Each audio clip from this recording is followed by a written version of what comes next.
Hi everyone, welcome back to my YouTube channel. I'm Dr. Manisha Vesla and today we are going to do a drug picture that is Dalkamara. आज हम डलकमारा के बारे में बात करेंगे और देखो इसका बड़े फेमस रेमेडी है जिस ग्रुप से जिस फैमिली से ये बिलोंग करती है. First is belladonna. Solanaceae group से ये बिलोंग करती है एंड बेलेडोना इसी के अंदर आती है, इसी ग्रुप से बिलोंग करती है.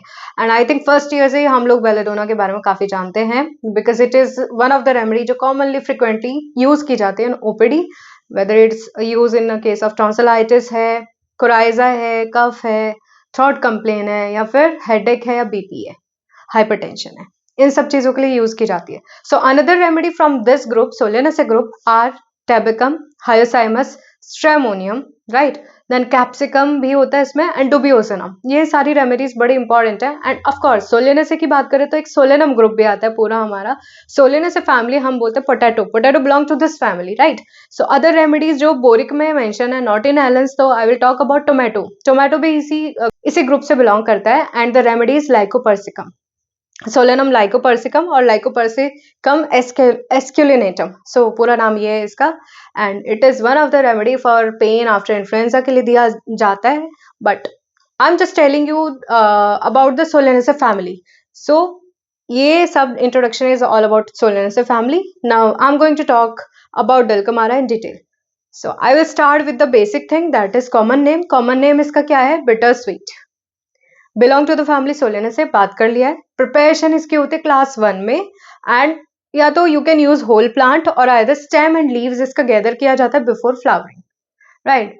Now come to sphere of action की अगर बात करते हैं.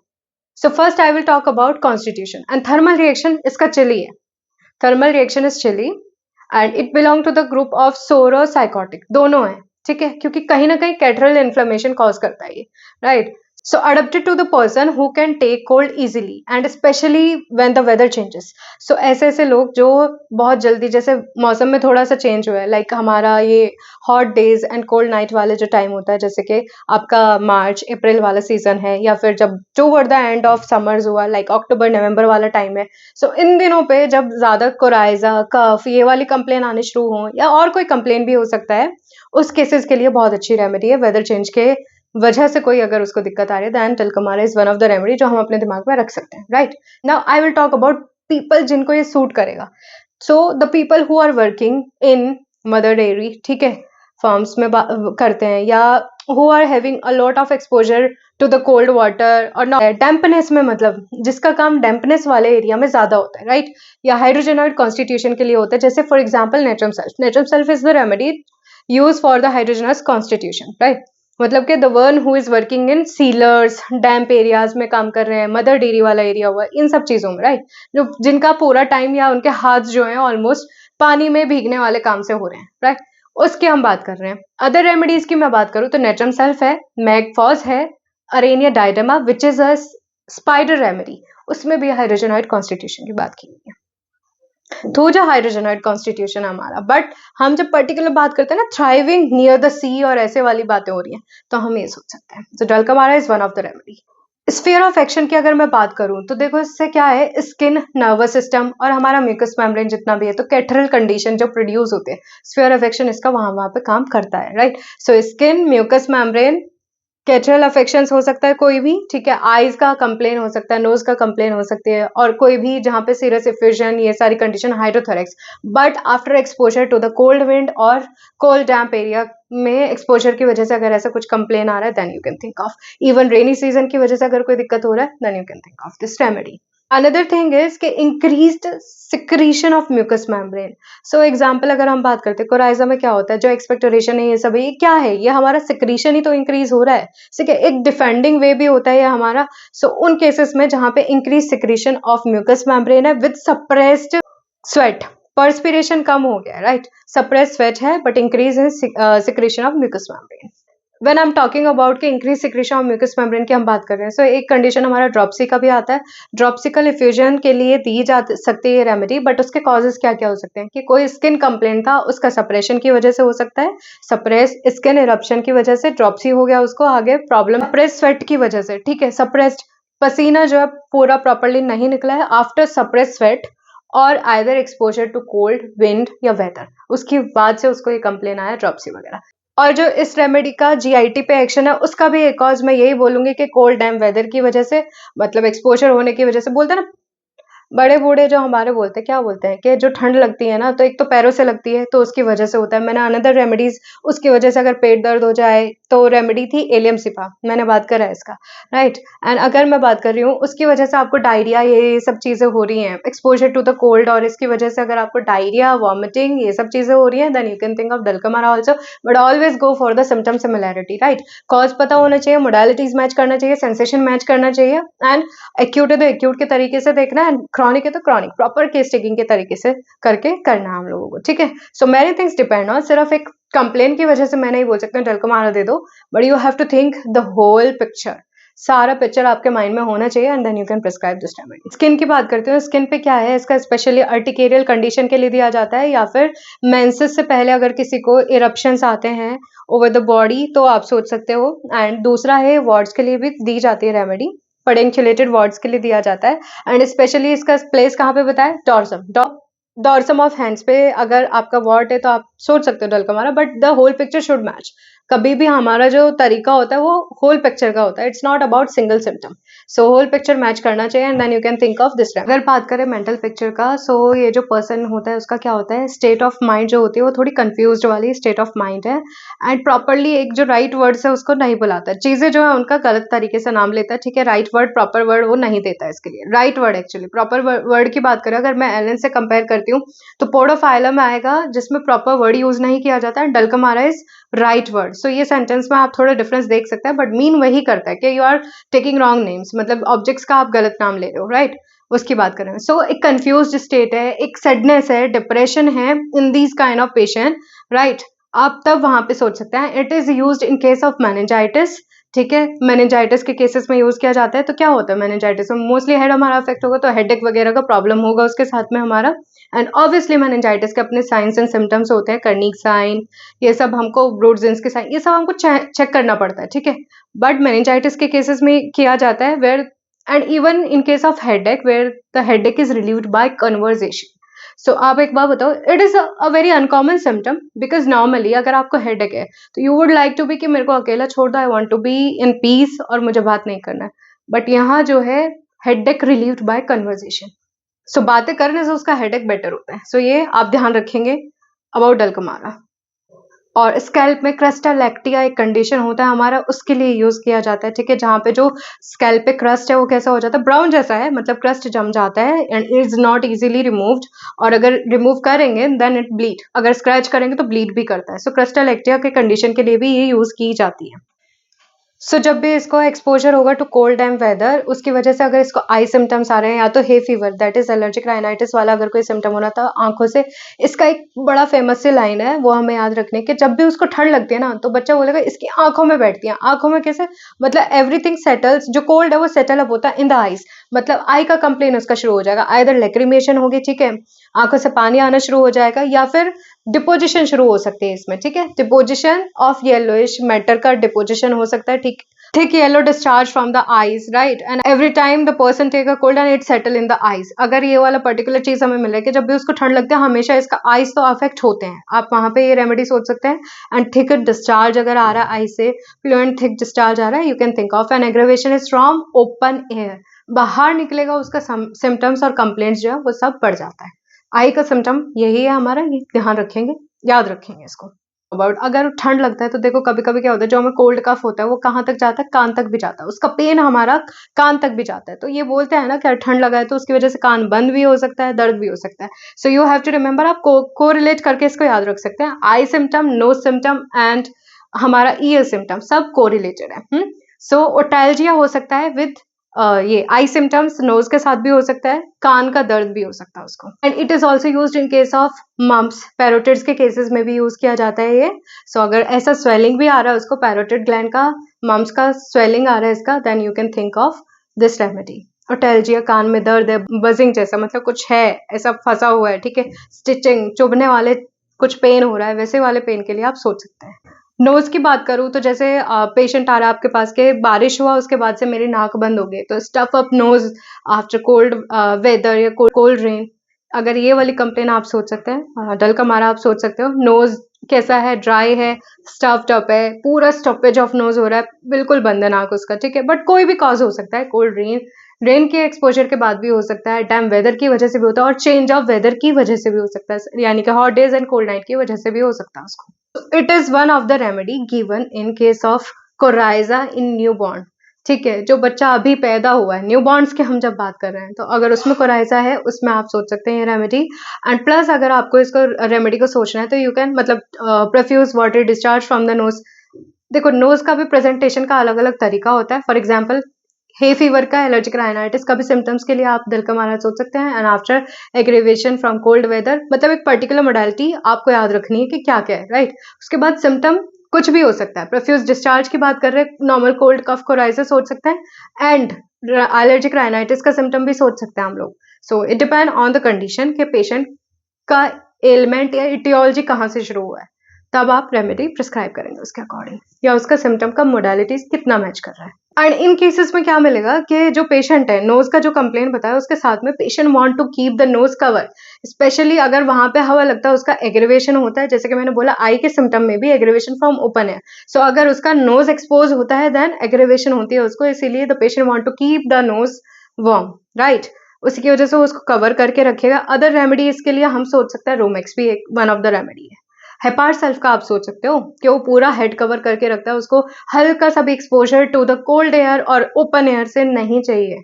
And the person is so sensitive and chilly, he can feel कि मेरा दूसरा रूम खुला हो, उधर से भी हवा आ रही है मुझे, और उसकी वजह से उसको एग्रीवेशन हो रहा है। So there are other remedies, बहुत ओवर सेंसिटिवनेस मार्क है उसमें, right. So you can compare this remedy with hepar sulph also.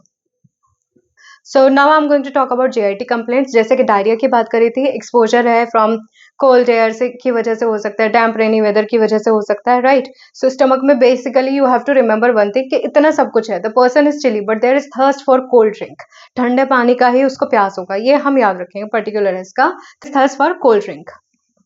So diarrhoea from taking in cold damp weather, ठीक है, exposure to cold damp weather, foggy weather की वजह से भी हो सकता है इसको, change from warm to cold weather, ये 2-3 हमारे कॉजेज हैं। डायरिया किस वजह से हो रहा है इसका, ये याद रखेंगे हम, ठीक है। इसके साथ इसको वॉमिटिंग की भी प्रॉब्लम होगा, वॉमिटिंग भी होगा, एंड वॉमिटिंग के साथ इसको थर्स्ट फॉर कोल्ड ड्रिंक भी है, ठीक है। बर्निंग थर्स्ट है, उसको पानी की प्यास भी अच्छी लगेगी, and specially for cold water के लिए। एंड जो मैंने अभी बात करी थी स्टार्टिंग में बताया था, कॉलिक फ्रॉम कोल्ड, मतलब बेयर फीट से जो उसको अगर पेट दर्द शुरू हो रहा है उसकी वजह से डायरिया वगैरह होगा, तो एक रेमेडी एलियम सीपर मैंने बताया था। एक आप ये भी सोच सकते हैं कि अगर ऐसा कुछ हो रहा है बेयर फीट की वजह से, even silicea is one of the remedy. अगर ऐसा कोई कंप्लेन आता है then you can think of silicea also, specially जब इसका एब्डोमिनल पेन है, वो एब्डोमिनल पेन अम्बलाइकल रीजन में, ठीक है, नाभि में होता है। इसको जो पेन होता है वो कटिंग कॉलिक की पेन जो होता है इसका, वो कहाँ पे होता है, अम्बलाइकल रीजन पे होता है। So remember this particular thing कि कॉलिक पेन है and specially affecting the umbilicus region. Diarrhoea का दूसरा कॉज जो है हमारा सप्रेस्ड इरप्शंस भी हो सकते हैं, जो कि मेनली मैंने बताया था ड्रॉप्सी के लिए कि सप्रेस्ड इरप्शन की वजह से, सप्रेस्ड स्वेट की वजह से हो सकता है उसको, और कोल्ड डैम वेदर का aggravation. So again and again the one thing which is prominent and characteristic है इस रेमेडी का, वो वही है कि cold damp weather, rainy weather, सारा एग्रीवेशन उधर से ही है, and aggravation is from open air है।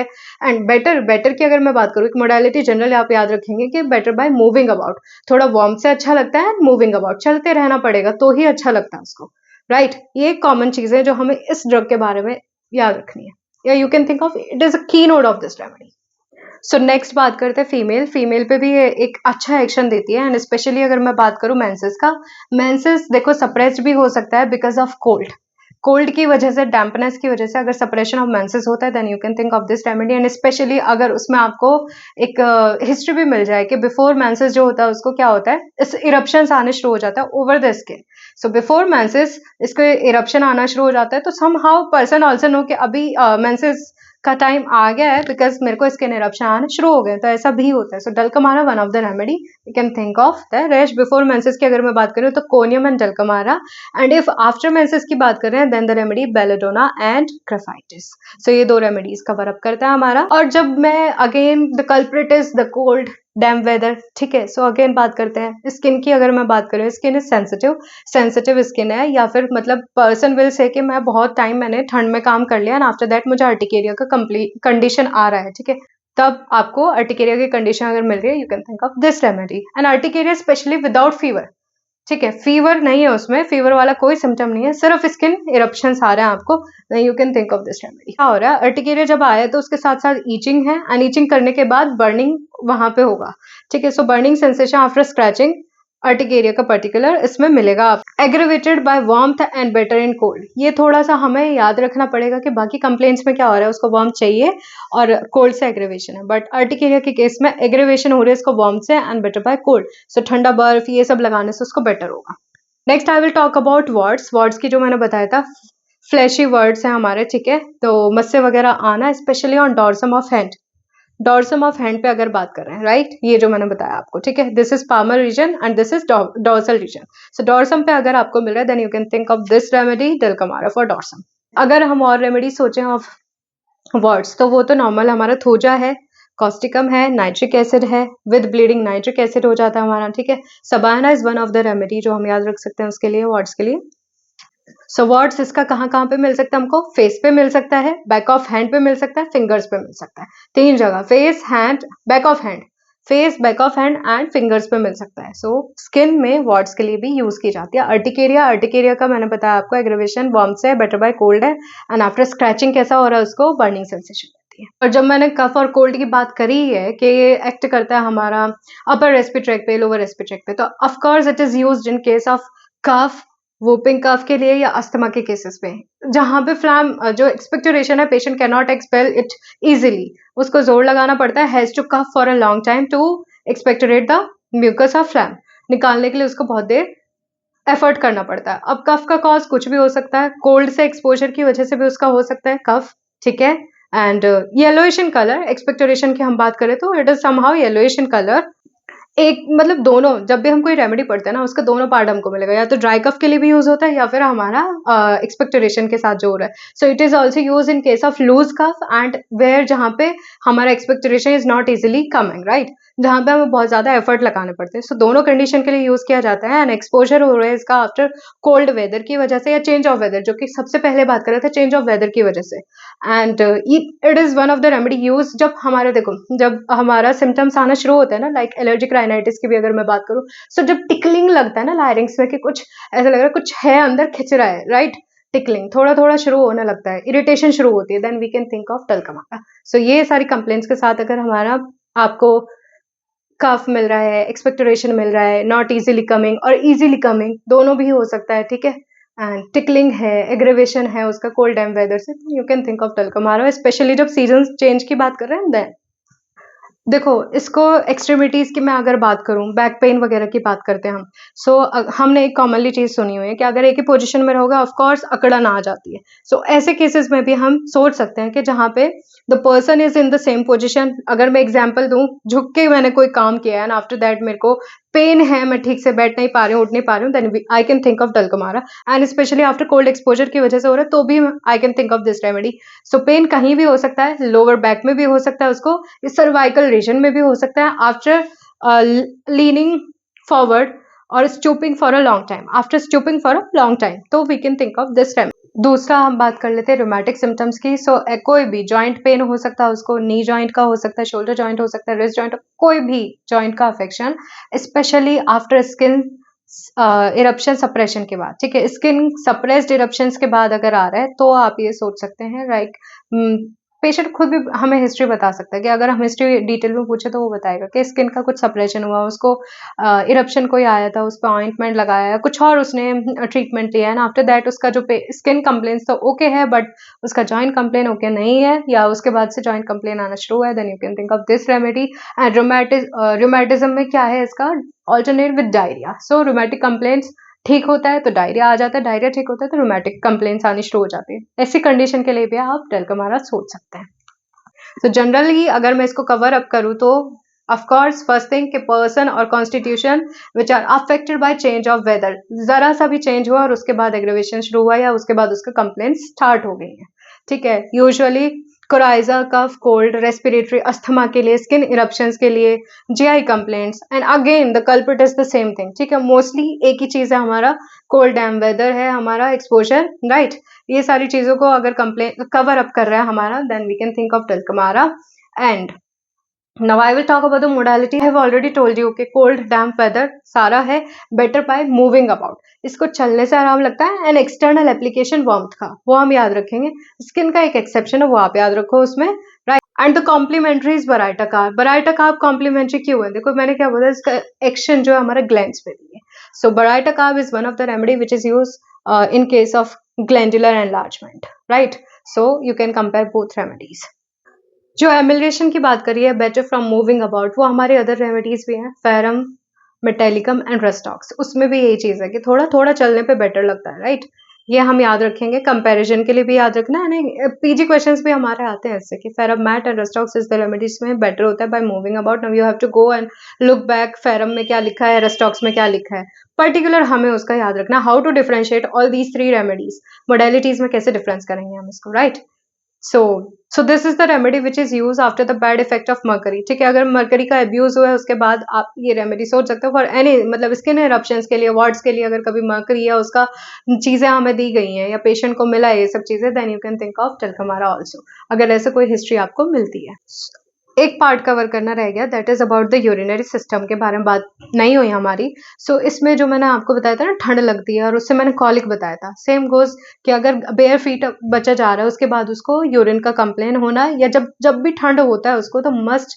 मिक्सचरेट जितनी बार भी उसको ठंड लगेगा the person has to go to the washroom ठीक है उसको जाके टॉयलेट जाना ही जाना पड़ता है मस्ट मिक्सचरेट व्हेन गेट चिल्ड एक सिम्टम हमारा ये है बच्चा जो है अगर कोल्ड डैम वेदर में ऐसे ही वेयर फीट घूम रहा है तो 2 चीज हो सकता है फर्स्ट इज कि या तो यूरिन नहीं आएगा स्टियोरिक कंडीशन हो जाएगा ठीक है ठीक से पास नहीं हो रहा है राइट सप्रेस हो जाना ठीक है या दूसरा इनवॉलेंटरली पास होता है सो ये 2 चीजें हम याद रखेंगे अगर ठंड की वजह से ये दोनों कंडीशन हो रहा है बच्चों में या बड़ों में we can think of this remedy I have already told you about the modalities and relationship. So this was all about Dulcamara and I have tried to sum up this remedy in a very just way. If you have any query, please write down in the comment box and we'll meet in the next video. देखो अभी I'm little busy with my work also, so I'm not able to upload my videos regularly. मतलब एक week में I'm trying to cover up it in a week, but नहीं हो पा रहा है. So I'm just trying कि एक week में फिर भी या कुछ time में निकाल के मैं डालूं. And thank you all the subscribers who are watching my videos. You are the source of inspiration so that I'm working on it and of course it's my dream to teach you better or to make you understand what is homeopathy and especially about the materia medica so that you have some stuff you can read and learn from YouTube also. It's not only कि जिसके पास facility है वही पढ़ेगा. No, it's about because everything is online nowadays. So I want कि you can make use of this. Thank you so much for believing in me and we'll meet in the next video and I will try to post videos more frequently. But as of now, अभी थोड़ा सा track पे ही रहना पड़ेगा. So weekly a video I can do that. And till then, take care of yourself. We'll meet in the next one. Bye bye.